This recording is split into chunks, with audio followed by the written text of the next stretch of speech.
Hello, this is Lt.Col Malone, co-host of the 1796 podcast. Hey, November's episode is available wherever you get your podcasts, and we would love for you to take a listen.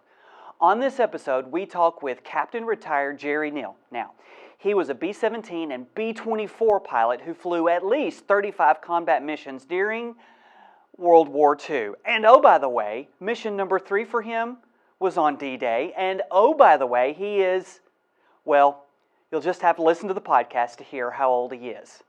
We also have the privilege of sitting down with Major General Retired Tommy Baker, who is Tennessee's Commissioner of Veteran Services. It's an episode you don't want to miss, and we definitely want you to listen, like, subscribe, and most importantly, share with a friend. Thanks for listening.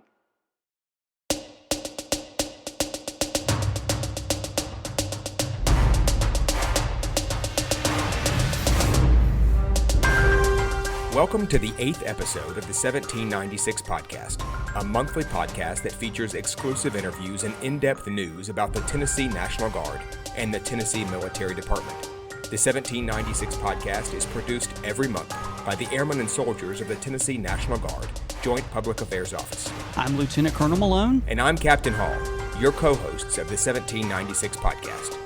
It's November, and we have a special episode for Veterans Day. Lt.Col Malone sits down with World War II hero Captain Jerry Neal, who flew the B-24 bomber on D-Day and received the Distinguished Flying Cross for his service. We'll also hear from retired Brigadier General Tommy Baker, who now serves as Commissioner of Veterans Affairs for the state of Tennessee. And of course, we'll brief you on the latest news impacting the Tennessee National Guard in our Tennessee Bluff news segment. First up, Lt.Col Malone sits down with Captain Jerry Neal. Well, listeners of the 1796 podcast, we have a singular treat for you on this episode. We have with us Captain Retired Jerry Neal. Now, I don't want to give too much away, but Captain Neal is a recipient of the Distinguished Flying Cross and a veteran of World War II.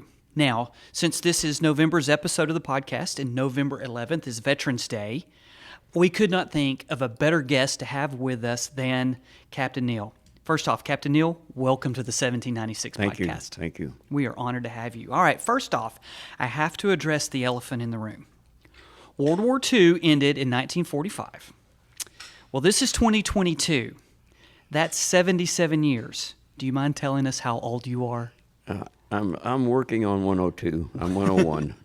Awesome. All right, how you feeling today? Feeling very good. That's awesome. Yeah. Well, we are thrilled to have you with us. First off, since you're a veteran of World War II, what did you do in World War II? What was your job? My job was a B-24 and a B-17 pilot. I flew both planes in the 8th Air Force, flying over Germany during the campaign in Germany. Awesome. All right. So tell me a little bit about how that started. Your recruitment, you were probably drafted, right? So how did that work? How did you end up being a pilot, and what was your initial training like? How long do we have? Well, basically, I received my draft card and did not want to be drafted because all I could remember was World War I trench warfare. So I said, no, I don't want to go in the Army. And since I was in Kansas City, Missouri, and didn't see any water anywhere, I wasn't necessarily interested in the Navy. But long story short, I took a test to be a glider pilot and ended up being recruited as an aviation cadet trainee for pilot training. Unknowns to me because I knew nothing of aircraft. The only thing I ever saw on an aircraft was in newsreels that may go to a movie maybe once a week, and we'd see a newsreel with an aircraft in it.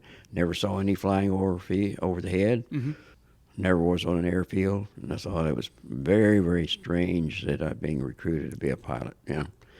But it was an interesting experience. I went in the aviation cadet program, and a year later I received my commission and my aeronautical rating as a pilot. From there I went to B-24 training up in Idaho and trained as a B-24 pilot and went overseas, movement orders. I went over as a B-24 pilot. Be joined to with 490th Bomb Group in England, and Then as a result of the things that happened on D-Day, went back to base. General Doolittle had changed over the tactics and changed the 3 divisions, 2 divisions B-17s, 1 division was going to be 24. Before they were mixed. So as a result, our group was changed over to B-17s, which I was very fortunate. Much better aircraft for that particular high altitude mission. Gotcha. 24 was not that good at high altitude. Gotcha. So that's I completed 35 missions then. Perfect. So you said you were in the European theater, Yes. flying bomb missions over Germany. So what was a typical day like, or maybe even a typical mission? And maybe there's no such thing as typical in that environment. Typical day would we be, the orderly would come in at 2 o'clock in the morning and wake us up.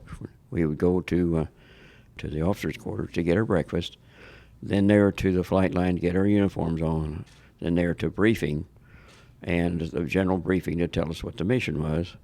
Then we would be trucked out to the flight line in our plane, wait for the takeoffs, and then we would start off in 30-second takeoffs. Fly through, normally in England, we were flying through 15 to 20,000 feet of overcast. So we're flying instruments for 2 hours to get to the rendezvous point, which was usually at 20 to 25,000 feet over England. Then the groups would get together into divisions, and the divisions would then join up, and then we would head out for Europe as the 8th Air Force. Awesome. Okay, so what was your most memorable mission? No question about it. My most memorable one was June 6, 1944. We went the traditional wake up, so forth, get ready. We went to briefing, and when the commanding officer, who incidentally we called the old man, and he was 25 years old, he got up on the stage, and we pulled back the curtains, and there was Operation Overlord. We didn't know anything about it. We knew something was going to happen. We didn't know when or how or what we were going to take part, but we were going to be, our mission that day was to go to fly to Caen, France, and bomb the area in Caen to eliminate the Panzer divisions that they thought was there. So as we crossed the English Channel, the only mission I flew, I never had an oxygen mask on, so we were below 10,000 feet. Crossed the channel and looked up the channel, and I saw 7,000, 8,000 waterborne vessels, battleships, cruisers, destroyers, and luxury ships, English going across toward the beaches. Now, here I am, a young kid, just out of high school, basically, and I see something that's very few people ever got to see. Sure. Was a whole invasion fleet going across the English Channel for the largest invasion in mankind at that time. So that was awesome. So how did your mission turn out? What happened? Well, we went over Caen, and because the weather conditions were bad, we couldn't bomb because we had an undercast. And since we didn't have electronic bombing instruments, we had to do visual. So we couldn't do visual. So the commanding officer said after we circled the target, circled, he said, well, we got to go get back to base because we're running low on fuel. Well, I did learn. I ran out of fuel over the English Channel and went down into the English Channel, flared out just before we hit a rock bar out in the middle of the channel, and survived. Right. Yeah. That was a very defining moment. Absolutely. Yeah. Oh, well, thank you for that. Thank you so much. Probably my most interesting one. I would think so. Yeah. Yes. Awesome. And so you flew 35 missions, right? Or 35 combat missions. Combat missions, counting missions. And I actually flew probably 70 to 100 missions to get those 35. Those artificial lines that were drawn that said you had to get in so far and meet enemy force. Then they would count it as a mission. And what number, whereabout was your D-Day in the third mission? Oh, right at the beginning. Right at the beginning, and B-24. The B-24 went down in, and when I went back to base, I switched over 17. So that was, I had the B-24 I picked up was brand new out of the Consolidated in Lincoln, Nebraska, going over. That first mission, that was so shot up, destroyed, so they put that in what they call the boneyard got another B-24 that shot up so bad they put it in the boneyard, and the third one I went down in the English Channel. My goodness. So 3 missions, 3 B-24s, they were $250,000 apiece. Right. And they said I would be charged for it. Still making payments, right? Still making payments, right? Well, thank you for that. Thanks for telling that story. I appreciate it very much. So you transitioned, after the war, you transitioned to civilian life, and you were in the Air Force Reserve for a while. I was. That right? Mm-hmm. Mm-hmm. So what civilian career did you go into? Well, I went to work for Honeywell and went into sales and worked up through the channels and ended up being an area manager for Honeywell. And what does Honeywell do? They manufacture controls. Mm-hmm. Incidentally, one of the automatic pilot on the B-17 was manufactured by Honeywell. Gotcha. My first, when I saw Honeywell on that, that's the first I knew anything about Honeywell. Mm-hmm. But it was a good autopilot. And how long were you with them? 36 years. Gotcha. Yeah. Awesome. And retired from there and went from there. I went into my individual business. I had a distributorship and grew that business and sold it. And Cam and I took over a industry newspaper. I ran that for a while after I sold the business, and ended up being a member of a counselor for SCORE. Right. And that so Cam is your wife. Cam is my wife, right yeah. here. And she's here with you today, yes. And SCORE, tell us what SCORE that is. was started by DuPont after World War I. It was a group of independent businessmen, successful businessmen that banded together for the purpose of helping people that were in businesses or wanted to get into business and were having trouble, so that we could be we could furnish the background of information and experience that we had to people who had experience and problems, such as not even having a business plan and helping them to build business plans and that type of thing. So like a mentor for entrepreneurs. We were mentors. Yeah. Mm-hmm. So that leads right into my next question. So how did your military service help your civilian career and your life in general? What was maybe the most useful thing you learned in the military that transitioned? Discipline. Yeah. That was the main thing. Mm-hmm. And actually, interesting enough, I was in an ROTC program in high school 3 years, which I really loved. Mm-hmm. I wish they had more of it today for young people. So when I was in the aviation cadet program, they made me a cadet officer based on the fact that I was in a ROTC program in high school. So I had a discipline, I had responsibilities of personnel right off the bat. So that experience that I had there just served me so well in my business life. Excellent. The discipline. Mm-hmm. Got it. All right. So that kind of leads to my next question, actually. So I know that you like to tell your story and relay your life lessons to the younger generation. Yes. I know you get to do that often. I do. And so what do they need to know, and what do they need to hear from someone who's been through what you've been through? Well, my hope is that I can reinforce the fact that they need to know the history of our country and the sacrifices that have been made over the years in many wars and many events to keep our country where it is today. And if we don't know that, we're going to make the same mistakes over and over again. Hopefully, by make them more and more aware of how many people have sacrificed themselves to give us the freedom that we have today. It's important. And freedom is not free. Well, hopefully we're getting a little bit of that word out with this podcast. So that's great. Thank you so much. So again, you're a veteran, and there's lots of vets out there, and hopefully you have some vets listening. What do you think is still needed to help vets today, and how do you think the system is doing in helping vets? Is there something they could do better?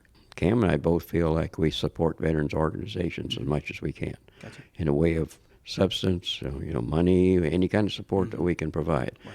Because there's a lot of veterans out there that need help, and it's obvious. They're suffering.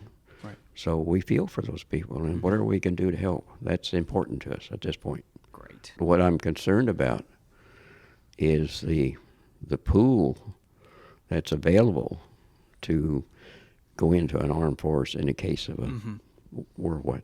Because I think that the Depression years that I grew up in, and the fellows that went in with me, young men, and were hardened by the Depression years. We were tough. We didn't necessarily know it, but we could stand a lot of tough stuff. And I'm afraid we've got a lot of people that are soft today and don't have that desire or the interest in supporting our country. Sure. That's a concern. I hope I'm wrong, but it's my concern. Sure. Maybe we'll have a recruiting episode on a future That'd be podcast nice. and talk That'd about be that. nice, yeah. You told us your most memorable mission. Do you have a fondest memory of your time in uniform that might be different? Actually, I enjoyed the year that I spent in pilot training. I enjoyed flying. That was really, I really found out I was a good pilot, and I enjoyed it. But combat took all the joy out of flying. Sure. I just never really had a desire to fly much after, to get my own private plane and to fly. Even if I could afford it, I didn't have that desire to do it because I didn't have that interest. I still don't. I've been invited by people and go up in their private planes, and not particularly interesting to me. But boy, going through that year of training, I loved it. Flying through clouds, flying upside down, aerodynamic, all the stuff I did individually, I thought was good. And flying from starting with a little open cockpit, single wing, 175 horsepower aircraft to a B-24, which to me then was as big as a house.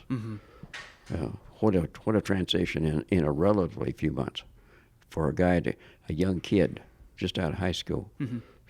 Basically, I'm still wet behind the ears to go through that training. It was awesome training. Right. You did a beautiful job. And I think I've heard you tell the story in the past. To get to Europe, you started in the U.S. and that must have been a good flight too, since it was before combat. What was that? It was we went the southern route because when we were moving over, it was wintertime, and the northern route at the time was closed because of weather conditions. Sure. So we flew from our base in Mountain Home, which is outside of Boise, up in Idaho, across the mountains to Lincoln, Nebraska. Lincoln, Nebraska picked up the new B-24 because the old one with training would never made it. Got the new and went there So a brand new B-24. Brand new with the little notes in the corners with the gals that are, good luck, guys, so on and so forth. I mean, that was we picked those things out. So with that for West Palm, there from Puerto Rico to Belém, which is right off the Amazon River, hacked out of the jungle, to Fortaleza, Brazil, jumped across the South Atlantic, a huge jump. Just navigation was a sextant. That's all we had. To Dakar, North Africa, Dakar to Marrakesh, which is pretty close to Casablanca, across the Sahara, across the Atlas Mountains. Stuff I just read about in geography books and history books. Here I'm seeing it. See, Amazon River. It took us 20 minutes to fly across the mouth of the Amazon River. That's huge at the time. And there went from Marrakesh to England and across to East England to our base. Awesome. 10 days. Right. 10-day route. And very, very interesting. No doubt. Yeah. Oh, that's great. Well, thank you so much again for being here with us. I've got one final question.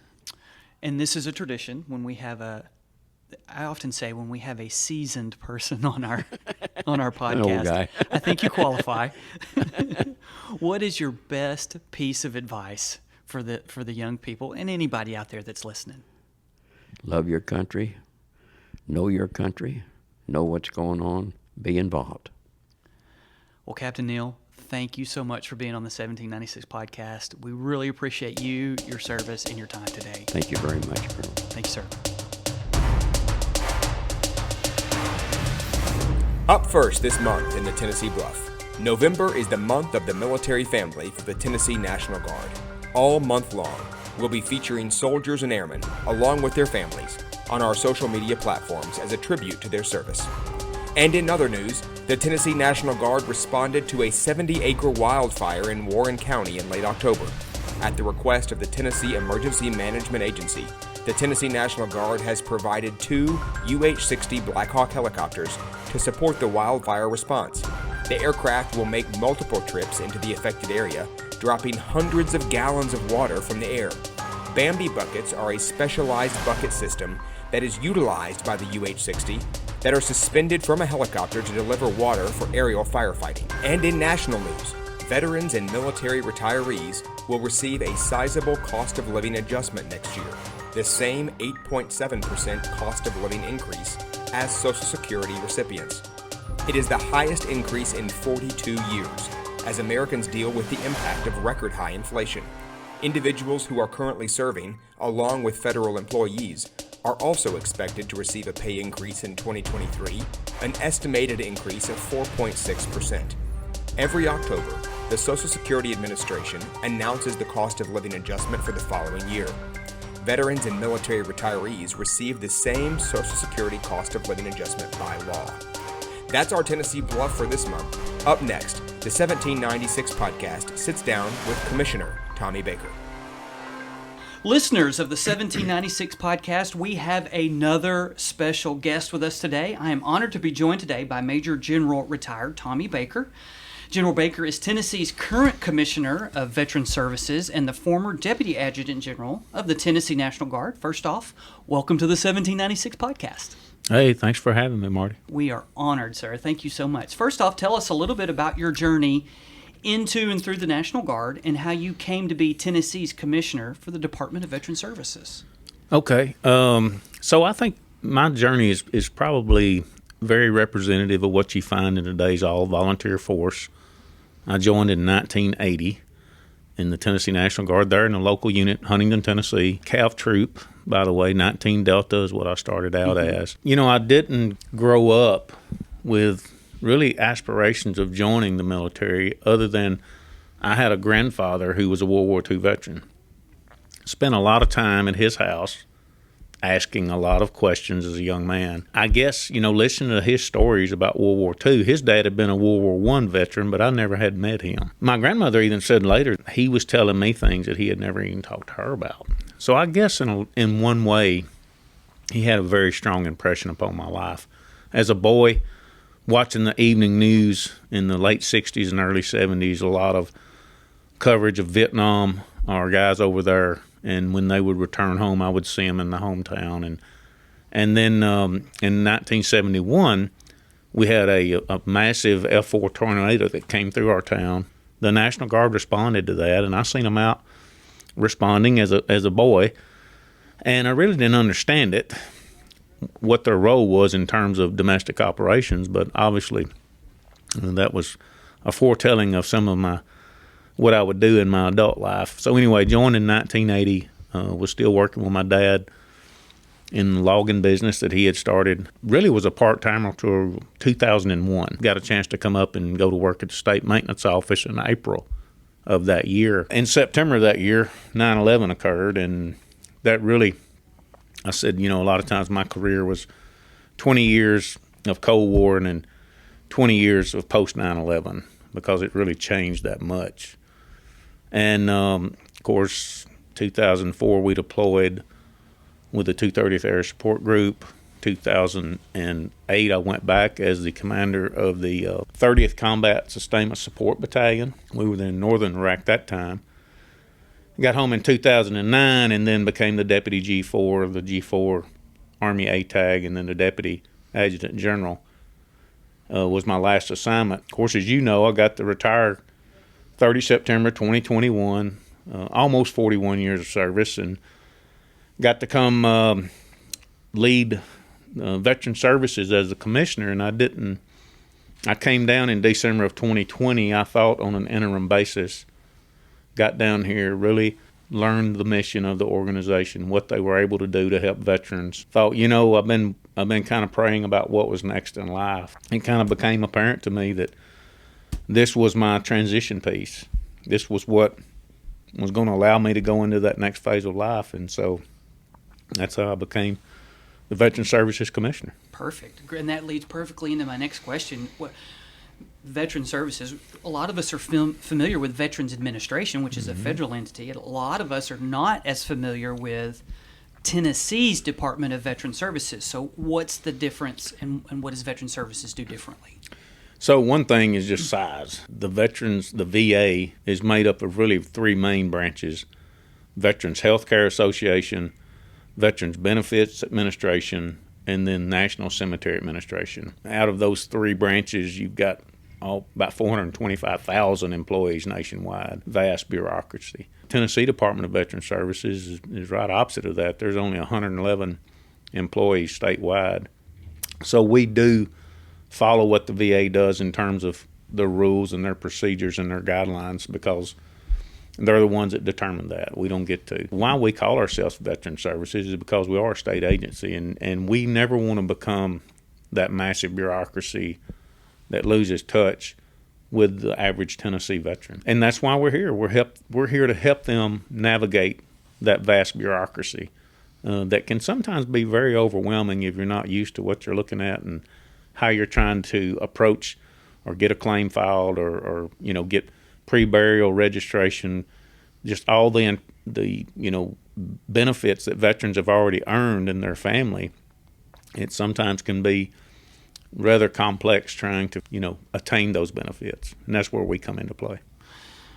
All right, so it's called Veteran Services. So what are some of the services? Are there any more that are a little more specific or more particular than just aiding with those benefits? Yeah, so we really have 4 core statutory by legislation duties that we're to perform for veterans. One of those is to run the state veterans cemeteries. So we have 5 of those across the state. We have 2 in Knox County. We have 1 here in Davidson County. We have our newest one in Parker's Crossroads at exit 108 on I-40.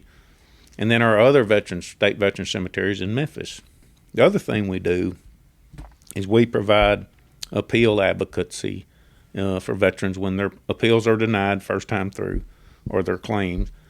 They can come back to us, and we will take that claim and we will appeal it on their behalf and provide oral advocacy on that veteran's behalf with the Board of Veterans Appeals, who will basically is an administrative law judge that will hear that case. And that's a great benefit for our veterans, because not only is the claim and the appeal free, we also have an agency called the National Veterans Legal Service Program, who is a pro bono attorney group that represents veterans nationwide, that we have a partnership with that allows us to, if they are denied at the Board of Veteran Appeals, we can use the National Veterans Legal Service Program to look at their case and go advocate at the Court of Veterans Claims. It's the highest level you can go, and it requires an attorney to actually advocate and argue on your behalf. So that's another pro bono free benefit for veterans out there.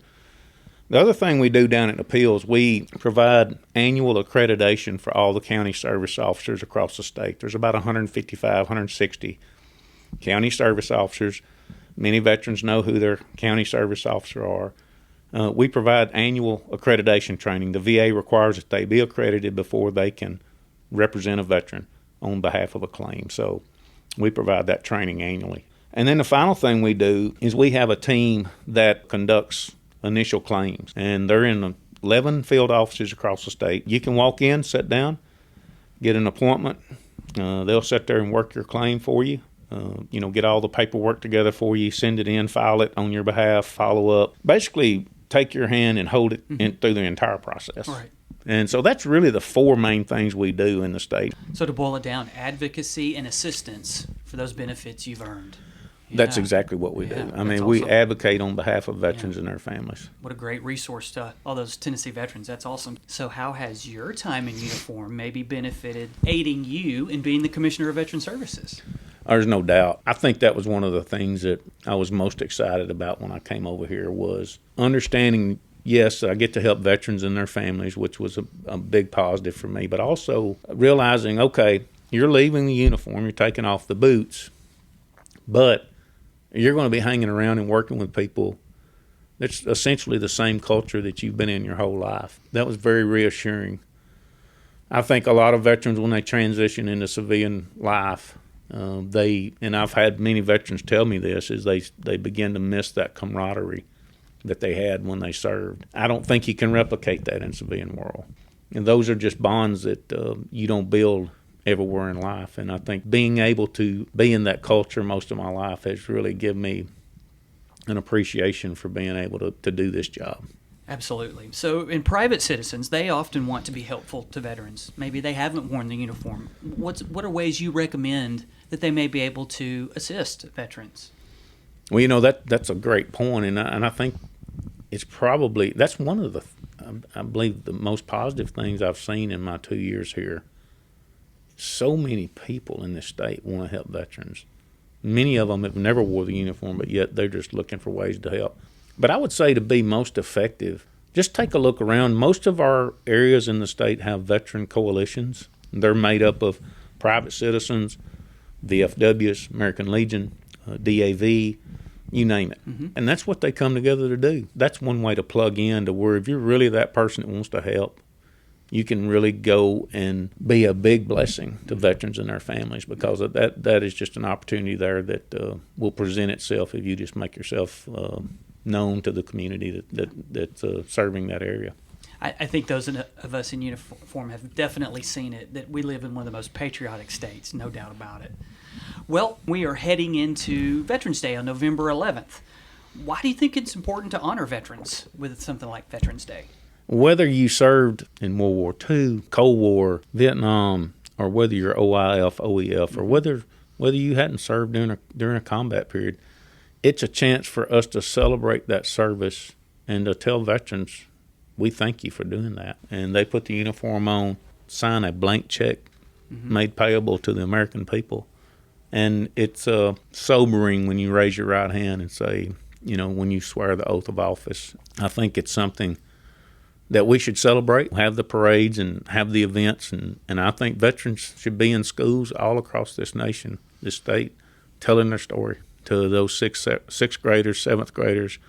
That's what impressed me as a young kid, was hearing those stories. I think our children today needs to hear those things. And so I encourage them not only to have the events, Veterans Day, but to get out there and get in the community and tell their story. All the time. All the time. Yeah. So speaking of stories, do you have a fondest memory of your time in uniform? That's hard. 41 years. I don't know, Marty. That's really hard to say one fondest memory. I think my last deployment, when I got back home, we went over, we had 84 folks in our battalion headquarters and had at one time about 1,800 people in our battalion up in northern Iraq. Our mission was to provide logistics for that whole area. So we had convoys going in and out every day. We had security forces that were out there providing security for us that were under our command. And, I remember thinking if I could just somehow, if we could avoid losing anybody. And we were able to. We had some folks get banged up. We had some folks get hurt. And we didn't lose anybody to the enemy. And I was just coming home thinking about that day on that bus ride when we got off the plane. And I was thinking, that was the one thing I wanted out of that entire year. I think that was my proudest moment. Well, we like to ask and we like to conclude our interviews when we're talking to a seasoned person of the National Guard and of the military in any walk of life. What's your best piece of advice or your best piece of leadership advice to us? I think what you have to really realize is whether you do 4 years or you do 40 years. That time really gets by quick. You take the uniform off, you just take it off. I think I had some emotions about that, but I really think you should just cherish that time. You can't go back and redo it. Give it the best you got. Go as far as your merit and good fortune will take you, because when you take it off, you take it off, and it don't end there. You can still serve in a lot of other ways, and I think you should, but. It gets by quick, so enjoy it, cherish it, and I heard one senior officer say as they were going out is make you some good memories, because as you get older you're going to sit on the front porch and think about those things and some of the people you've served with, and it gets by quick. But that would be my advice. Enjoy your time. Yes, sir. Well, General Raker, thank you so much for your time. Thank you so much for the information about veteran services, and thank you for your advice to all of us. We appreciate it. Hey, thank y'all. Thank you for continuing to serve, wear the uniform, and take care of the rest of us. It's good to see you, and it's good to know that we still have men and women that are willing to put it all at rest for all the rest of us. Yes, sir. Thank you. Yes, sir. Thanks for listening to the 1796 podcast. If you like what you heard, please consider subscribing, sharing this episode with friends, and giving us a 5-star review. Special thanks to Bradley Gray, who composed, performed, and recorded the new music for the 1796 podcast. This podcast is produced by the Tennessee National Guard Joint Public Affairs Office. For more information, please visit www.tn.gov/military.